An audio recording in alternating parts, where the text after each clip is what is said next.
Frank Calderon from the Miami-Dade Solid Waste Department. And today we're going to be talking about preparations for the hurricane season, which we're right in the middle of right now. So tell us some of the things that the Miami-Dade Solid Waste Department can do to help us with the hurricane season.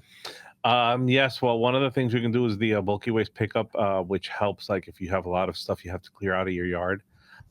We always tell people, don't procrastinate. Do it before the season starts. The season starts, what, May or June? June 1st. Rainy season starts before.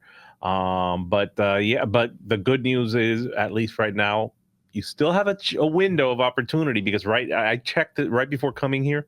And according to the National Hurricane Center, for the next 7 weeks, the outlook is that there's no tropical storm activity, anything of that nature. So we shouldn't be lulled into there won't be. We should never be lulled. Right. Just anybody who survived Andrew can tell you, you should never, ever be lulled. And we all went through that. Yes. So for folks that have a lot of trees in their yard, those are the things they should be looking at for starters. What can break off? What can fall on your house? What can fall on your neighbor's house or on your cars? And I might add, by the one time we moved the cars, I moved them in exactly the wrong place.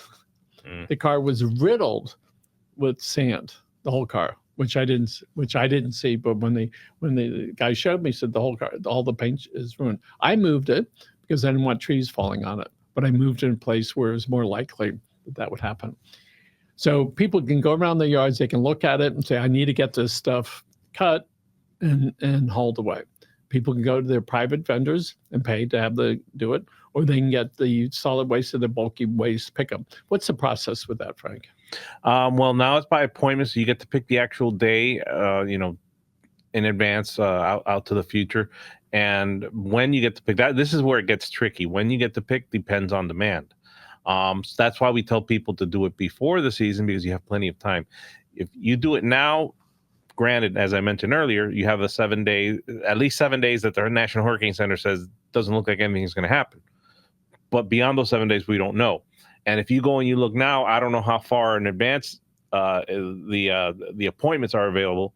But if they're not available until after those 7 days, you don't know.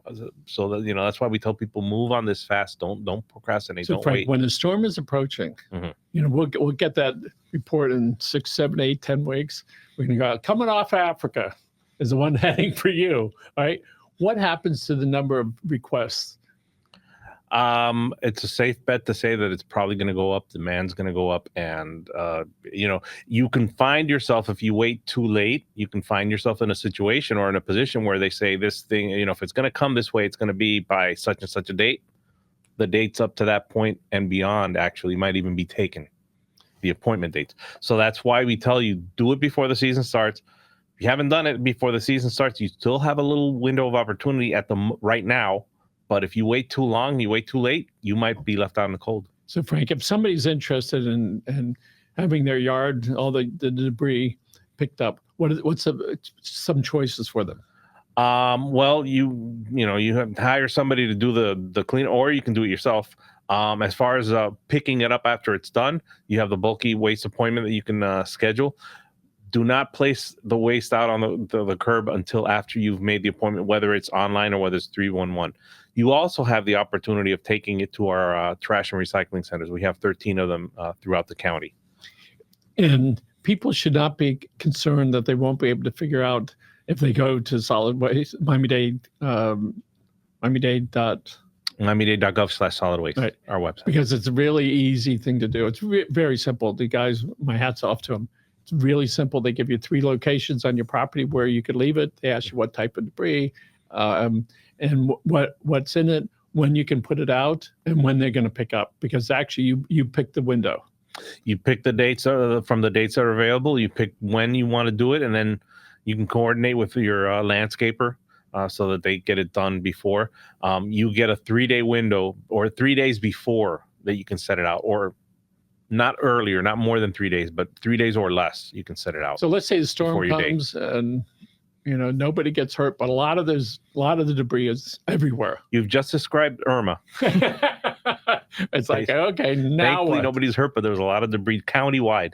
Well, when that happens, we work immediately. As soon as the all clear is given. So you might call us the ibises of the hurricane world. We immediately after the storm, we work with Public Works to clear out at least the major roads, whatever our crews can do. And then we start mobilizing contractors to go out and clear out the rest of the debris, especially from the smaller streets. And inquiring minds want to know, Frank, what happens to all that stuff that you pick up? Well, specifically, let's talk about during the hurricanes, because there's a lot of it all at one time. Well, FEMA offers reimbursement. So FEMA basically sets the rules for how it needs to be managed. We typically pick it up, we stage it in a couple of different locations, so that the trucks can dump it and then go back out and pick up more stuff. And then what happens is we're supposed to not just chip it, but they call it grinding. We're supposed to have we typically will have a contractor that'll go out. They have these huge grinding machines. I don't even know how to describe them. I've seen the machines before after Irma, just to grind it down to reduce the volume. Because if you have a tree, takes up this much space in a landfill, you grind it down, it might be this, the same weight, but now this is where we get to the difference. And I actually explained it to a reporter during Irma, the difference between cubic or volume and weight. So the weight of the tree is going to be whatever it is, but it's this big, and then now you've ground it down or chipped it down all the way to about a pile about this big instead. That's what FEMA wants us to do, and it makes sense because it reduces the amount of space taken up in a landfill.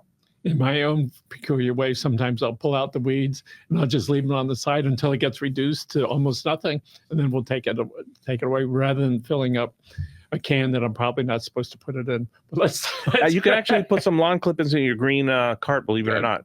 Small amounts, not a whole tree, for example, but yeah. And speaking of green carts, most people have service 2 days a week. Yes. And depending on your area, it's one of 6 days? It's either one of 4 days. It's either Monday and Thursdays, or Tuesdays and Fridays. And then no pickup on Saturday. No pickup on Saturday. And no pickup on Sunday. Correct. But I see those blue carts out there, a little bit stronger. All right, seem to be a little bit smaller. Tell people what they're supposed to do with those blue carts. The blue carts are for recycling only, and the types of material that are accepted are limited.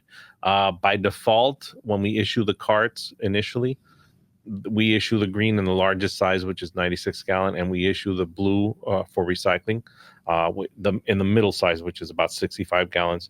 If you want a larger one, they'll replace it, or even a smaller one, they'll replace it, no extra charge. You just call 311, and somebody will come out and take your old cart and give you a new one that's a different size. But that's for recycling only, and we have a specific amount items that we'll take in the recycling program. Here's the part that I'm very curious about. I know we've touched on it before, but TV dinners, the container that it's in, they were built to survive all sorts of microwave heat, right? Forever. I'm imagining the laboratories, they probably put on high, let it go for a certain period of time to see if it goes away. Probably. But tell us why that's not recyclable. The type of plastic that goes in it, with plastic, for example, we'll only accept and there's a couple of other items besides bottles, but we'll accept bottles or jugs. The bottles are, water bottles, detergent bottles, soda bottles. We'll take those. And we'll also take, the only exception beyond that for plastic is we'll take yogurt tubs and butter tubs, but we can't take the trays because it's a different type of plastic. Was there a time that single-use plastic water bottles were not recyclable? I don't know. Because I remember before I would just don't do it because it's terrible for the environment. But if you put it in the recycling thing, that's the other side of the yin and the yang, which is we're gonna reuse this for some other item. I don't know. I know that as long as we've had at least the single stream where everything goes into one cart, we've accepted plastic bottles. So the traditional things, any cans that have food in it, you can recycle. Yes. Food and beverage. All right, food and beverage. As far as cleaning material containers, dishwashing soap, laundry detergent, the jugs that the laundry detergent comes in, those are fine. You can recycle those. I had the extreme pleasure when my wife was out of town to go and buy detergent. I figured out the exact one, so I was pretty happy, and so was she. That I brought it home. Victory after 40 years. Finally, I got it right. But as I'm looking at the containers that the laundry detergent comes in, all those are recyclable. That's right? Yes. So it doesn't matter which one they pick, the one that they like, and they can just recycle that. in the old days, I thought you used to have to put a top on the back on the water bottle, but that's not the case. And it's the same with the detergent. It doesn't have to be closed. The only thing we ask is not to throw the loose caps. If you're gonna recycle the cap, put it back on the bottle. Best thing to do is make sure the bottle's empty first of all, and then like crush it, and then put the cap on it so it doesn't take up that much space. So in cardboard boxes are getting more popular every day. Yeah, every day. And we allow our folks here, if they have stuff they're going to deliver to them, just have it delivered here during the day. But just know that on Saturday and Sunday it's not going to be delivered. And then inordinate amount of boxes that we have, and it takes up a percentage-wise a huge volume of space to do that. And the same goes for the blue or the green containers. What's the best way to handle the size of those boxes? Break them down to the extent that you can. You don't have to do like a complete breakdown, but at least break down the box and then fold it up and get it to fit in your cart. Just don't jam it in there. When you jam it in there, what happens is it gets stuck. And when they try to empty it, try as they might shake. Sometimes it's jammed in there so hard that there's nothing they can do, and then you come back and they didn't take half of my stuff, and you get upset. But that's because the boxes are in there jammed Maybe up. they get their teenage sons to step on it and they can enjoy that. What about the air bubble, plastic air bubbles? Oh no, that should go in the garbage. That's film. Even though it's got bubbles in it, it's still like a filmy type of plastic, and all that does is it gets wrapped up in it. That's why we only accept bottles. It gets wrapped up in the machinery at the recycling facility. And it's not good. It's not a good situation. One of the things we recognize is in Miami-Dade County, the county does not accept for recycling the plastic bags you get at a grocery store or the drugstores. So those can either be recycled at the location. A lot of the locations will take them. Just check first. Yeah, and you might be able to use it for stuff in your house, but those are going to go in the garbage. Yeah. There's another way. Just get less of them. And I saw my wife the other day. She said, I don't want the bag. And it certainly has changed over the years. Before you'd have to have the receipt and the bag, and you hold up. Now, a lot of people must be requesting no receipt because I have it because you just emailed it. It has to have it on the thing, and I don't want the bag because we know for a lot of people, the bag's just going to sit somewhere and then we're going to throw it out. Anyway, so reduce, reuse, recycle. There's the reduce part. That's the reduce part. Reduce, reuse, recycle. You just touched on the reduce part. Let's talk a little bit about the county's website overall and specifically about solid waste. What are some of the things people can find on that? Oh, we have a lot of information. We have a lot of, I'm going to say most of the brochures that we hand out are available in PDF format. You can download from our website. We have information on our different facilities, our different programs, the home chemical program, and the locations for that, what's accepted, the recycling program, what's accepted there, the trash and recycling centers, the 13 trash and recycling centers, where they're located, what they accept, because different centers, that's the thing, because just the configuration, different centers can accept different materials. We can't, unfortunately, have all of them accept the same type of materials because some of them are, like, for example, too small, can't accept mattresses, things like that. But the website will tell you exactly, the one nearest your house and what it will accept and won't accept.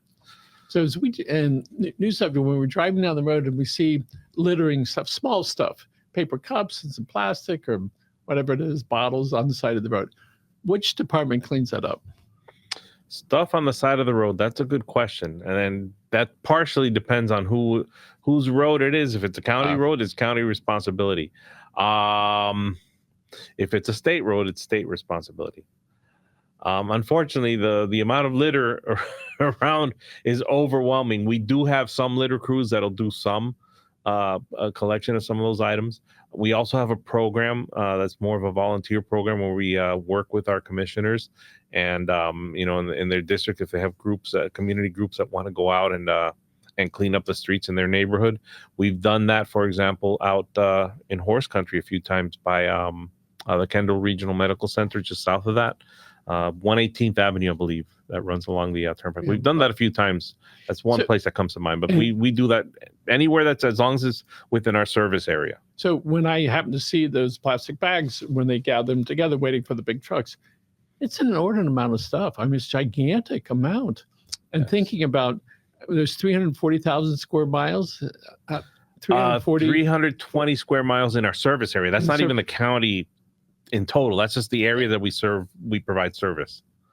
It's amazing. Besides people dumping stuff, just from a litter point, small stuff that's out on the street that's generated from users like ourselves that decide either to throw it out of the car or blows out of the front yard. What happens to all that stuff? What do we do with that? A lot of that ends up, polluting, the streets. A lot of it could end up in the environment, could end up in the ocean. That's one of the issues with plastic straws, for example. We have a lot of jurisdictions that ban plastic straws now, and that's part of it, is that it ends up in the ocean eventually. Especially, if it gets into a storm drain, it might find itself all the way out in the ocean. I mentioned this before. Last year, maybe it was the year before, big floods in the city of Miami and on 27th Avenue, US 1. There was a storm drain was clogged on the north side of the street. It flooded so much that it was in the drive-through at the McDonald's across the street. Wow. All the way through the street, up the sidewalk, up to the next thing, because it was clogged. Right, and they're over there with that big suction thing. That's because all the stuff that was sitting on everything, on the top goes in there. Yeah. So hopefully we'll be able to figure out what to do and keep that to a minimum. Lots of people don't understand the importance of keeping our waterways clean, and specifically, my family lives on a waterway, and the manatees are there, and the grandkids are this big, and they're already talking about we have to keep it clean so these manatees have a place to live. But there's so much plastic that's being dumped into the oceans, right? And we know the negative impact. Where can people go to really grasp a hold of the kind of impact that throwing garbage into the waterways? Well, for that sort of thing, and a lot of it isn't directly thrown into it's just you throw it out of your car, you don't think about it, you don't give it a second thought. It's on the street, it's dry because it's dry today. In 3 days, you might have one of these big washout rainstorms that we get here that we've seen quite a few times, and it'll push it into the storm drain, and then from there it works its way into the ocean. There, a lot of places online that you could go and just see videos of what happens of the ramifications of that. And I think that's important for everybody, especially for the new generation. Here's what clean does, and here's what dirty does. One of the people that works for the department, Jean Marie Massey, she's always so effervescent and very friendly. She's the recycling manager. She brings over all the different samples, right? A couple months ago, she said, we are now doing pizza boxes. So tell us about, because pizza is a big seller. Right? Yes. So tell us about what type of pizza boxes are recyclable. I was just going to joke and say, well, as long as it doesn't have pineapple on it, it's recyclable. No. The key is lightly soiled. If it has too much food grease on it, then we probably can't take in the recycling program. Although you can, if the lid itself is clean, but the bottom is a little greasy, you can, maybe if you want to go to this trouble doing this, tear the lid off and recycle that. So how does lightly soiled, basically. So how does the recycler, when they look at this stuff, because you package that up, right? And you're not stopping to look, oh, that one's over the limit. So when the recycler gets it, they go through it, they look at it, and they figure, okay, that one throw out. When if a very greasy pizza box kind of becomes like the rotten apple in the bunch, and it can the grease can spread to other boxes that are baled together, and a recycler gets all this huge bale of boxes. They open it up and they see like half of them are contaminated with grease. They can't use it, and then that becomes problematic. Then they don't want to get their recycling from us. It's not good for recycling, but it's good to eat. So yeah, I know. Well, I always joke and I say if the pizza tasted really good, the chances are the box is very greasy. Chances are. Okay, so again, we've got a couple minutes left. The hurricane season is here. It peaks in a month or 6 weeks down here, and it looks like what you're saying. It doesn't look like in the at least right now. Yeah, the next 7 days. It's gonna be quiet. So this is a great time for people to. If you waited all this time to get those tree limbs that are overhanging, or the junk in your yard that you want to get rid of, and that you keep telling yourself, I'm going to call a bulky waste appointment and I'm going to put this together. Now is the time to do it, but move fast. Don't wait, because the weather can turn really fast. Okay. And again, if there's a storm like Irma and nobody get whatever, and people can just take their stuff and put it out on the street, and the county's going to come pick it up. Well, maybe if the storm is on its way, you still have to have the bulky appointment. And again, if we know a storm is coming, chances are the appointments are going to be booked solid before the. And what if there's a big enough storm, and they had nothing before, but afterwards, can they just take the stuff and put it out front, and then the county will make afterwards? We'll make an announcement at the time, but most likely it'll be something along those lines. Yeah. And typically within a couple of days or a week or 2 weeks, it's all pretty much gone. So my hat's off to the men and women that go do that and make our lives so much easier, because most of us, we go out. My garbage cans are full this morning. When I get home, all right, they're going to be empty. And we just think it goes and out of sight, out of mind. So Frank Calderon with Miami-Dade Solid Waste Department. Thank you so much for being here. Again, folks, thank you very much for joining us. Remember, take care of you and your family. Have a great day.